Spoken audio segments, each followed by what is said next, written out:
Students, last video में हमने chapter 16 के very short answer type questions किए थे। इस वीडियो में हम शॉर्ट आंसर टाइप क्वेश्चंस करेंगे। फर्स्ट ऑफ ऑल आप सभी को डेट एंड डे मेंशन करना है। Then heading short answer type questions. Question number 1, who was doctor Vikram Sarabhai? Doctor Vikram Sarabhai कौन थे? Doctor Vikram Sarabhai was a great scientist. कौन थे डॉक्टर विक्रम साराभाई? एक ग्रेट साइंटिस्ट, महान वैज्ञानिक थे। He found practical solution related to the universe and solar system. उन्होंने जो सोलर सिस्टम और यूनिवर्स के जो भी कॉम्प्लिकेटेड प्रॉब्लम्स थी उसके प्रैक्टिकल सॉल्यूशन उन्होंने प्राप्त किए थे, ढूंढे थे। He established Indian space research organisation, और उन्होंने इसरो की स्थापना की थी। इसकी फुल फॉर्म है Indian space research organisation. Question number 2, who was doctor Homi Jehangir Bhabha?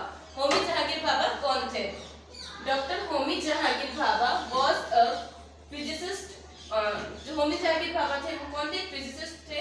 He was the first director of Tata institute of fundamental research. ये जो कंपनी थी टाटा इंस्टीट्यूट फंडामेंटल रिसर्च, इसके फर्स्ट डायरेक्टर थे होमी जहांगीर भाभा, भौतिक वैज्ञानिक थे ये ना। He established 3 atomic reactors namely Apsara, Cirus and Zerlina. इन्होंने 3 एटॉमिक रिएक्टर्स स्थापित किए थे, यानी कि परमाणु जो यंत्र होते हैं उन्होंने स्थापित किया था, Apsara, Cirus and Zerlina. Trombay was given the name the Bhabha Atomic Research Center। Trombay जो था एक परमाणु अनुसंधान का नाम था, जिसको बाद में नाम दे दिया गया the Bhabha atomic research centre. तो ये एटॉमिक जो रिएक्टर्स थे वो उन्होंने कौन-कौन से स्थापित किए थे? अप्सरा, साइरस एंड जर्लिना, और ट्रॉम्बे को नाम दे दिया था the Bhabha atomic research centre. Question number 3, who was doctor Bhimrao Ambedkar? Doctor Bhimrao Ambedkar कौन थे? Doctor Bhimrao Ambedkar was the president of constitution drafting committee. Constitution क्या होता है आप सभी को पता है? हमारे संविधान को कॉन्स्टिट्यूशन कहते हैं, नियमों का जो ग्रुप होता है उसे हम कहते हैं ना। तो कॉन्स्टिट्यूशन ड्राफ्टिंग कमेटी जो थी, जो कॉन्स्टिट्यूशन तैयार हो रहा था उसके लिए कमेटी बनाई गई थी, वो थी ड्राफ्टिंग कमेटी। उसके प्रेसिडेंट कौन थे? डॉक्टर भीमराव अंबेडकर थे। The constitution of India was prepared only under his presidentship. जो कॉन्स्टिट्यूशन जो इंडिया का बना था, संविधान बना था, वो किसकी प्रेसिडेंटशिप में बना था? डॉक्टर भीमराव अंबेडकर की प्रेसिडेंटशिप में बना था, यानी उनकी अध्यक्षता में हमारा संविधान बनाया गया था। His family belong to the नागवंश। उनकी फैमिली नागवंश महार नाम से जाने जाती थी, उससे बिलोंग करती थी ना। His life is a story of struggle। उन्होंने अपनी लाइफ में बहुत सारा स्ट्रगल किया था, तो उनकी जो लाइफ थी वो स्ट्रगल की एक स्टोरी थी। As he was born in a family identified as untouchable। वो एक ऐसी फैमिली में उनका जन्म हुआ था जिसे हम अनटचेबल, अछूत नाम से जाने जाते थे।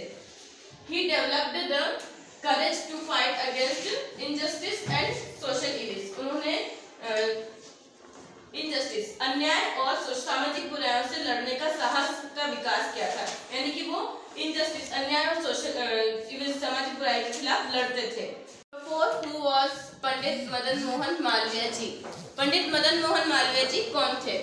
Answer, he was a poet by birth. वो जन्म से ही एक कवि थे।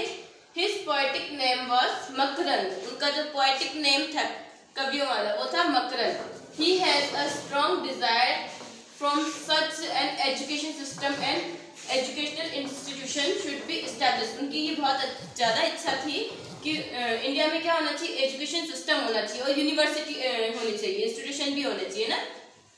He established Banaras Hindu university. उन्होंने बनारस हिंदू यूनिवर्सिटी की स्थापना की। He traveled across the whole nation to collect donation for this university। वो पूरे नेशन में ट्रैवल किया, उन्होंने अपनी स्कीम बताई कि यूनिवर्सिटी के क्या क्या फायदे हैं, शिक्षा के क्या क्या फायदे किए, और डोनेशन कलेक्ट करने के लिए। और उन्होंने डोनेशन कलेक्ट करने के बाद यूनिवर्सिटी पूरी बनाई। जैसे कि आपको बताया था किस किस से उनको डोनेशन मिला था? जो हैदराबाद के जो किंग थे निजाम, उनसे मिला था। वाराणसी के किंग से उनको जमीन मिली थी, पूरी जितनी भी लैंड उनको चाहिए थी। ऐसे करके उन्होंने बहुत सारे जगह जा जाके अपनी स्कीम बता के डोनेशन कलेक्ट किया था, तो उन्होंने ट्रैवल किया था पूरे नेशन में। He was a great patriot. वो बहुत बड़े देशभक्त थे, ही महान देशभक्त थे ना। He is known as the teacher of the nation. उनको टीचर ऑफ द नेशन के नाम से भी जाना जाता था। Question number 5, what do you understand by the peaceful use of atomic power? Atomic power के पीसफुल यूज, शांतिपूर्ण उपयोग से आप क्या समझते हैं? The peaceful use of atomic power means that atomic power should be used in producing electricity. Atomic power का use किस लिए करना चाहिए?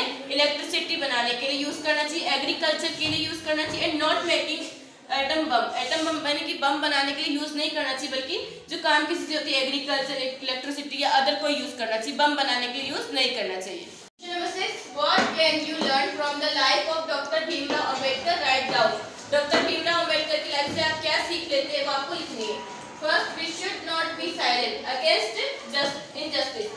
इनजस्टिस के अगेंस्ट आपको साइलेंट नहीं रहना चाहिए ना। We should oppose all social evils. जितनी सामाजिक बुराइयां उसके हमें विरोध करना चाहिए।